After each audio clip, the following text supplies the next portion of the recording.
The opportunities were absolutely there, right on the table for you to win this football game, and you just didn't do it. I mean, think about like even the first drive.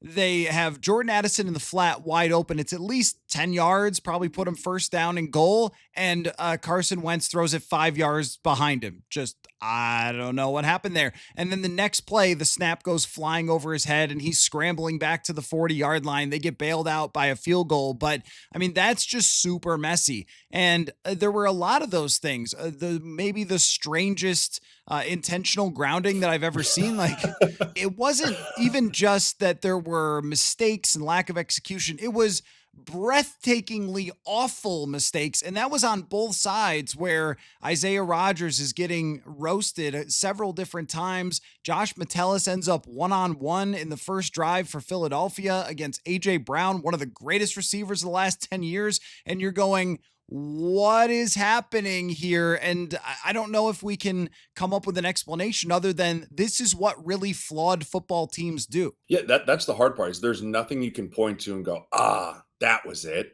Right? It's just it's a combination of a bunch of different things going wrong, and when you don't have a quarterback that can right the ship, and you don't have someone on the sideline offensively besides Justin Jefferson that can say, "Hey, everyone calm down. We'll be fine in the red zone," because it's everyone else. It's the quarterback that was the issue in the red zone.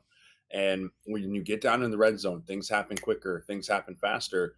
But then I started thinking about like this is who Carson Wentz is. This is not like, oh my gosh, what's happening?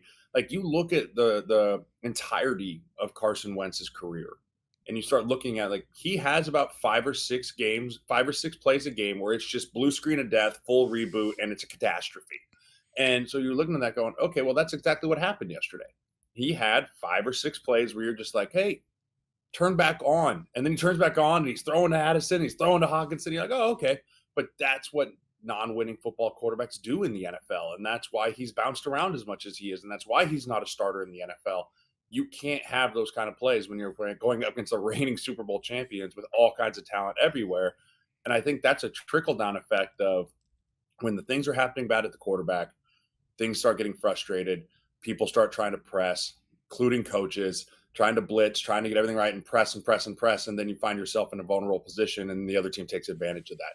Because there was nothing really the Eagles did yesterday. I'm like, oh man, they're back, right? Like super house, they're back. Like it's not like the Chiefs where you're watching the Chiefs, like, oh boy, everybody buckle in. Here we go again. Like you're looking at the Eagles going, they're still a very flawed football team too. But they just capitalized so much more on the mistakes that the Vikings made instead of the Vikings beat themselves. The Eagles didn't beat the Vikings, in my opinion.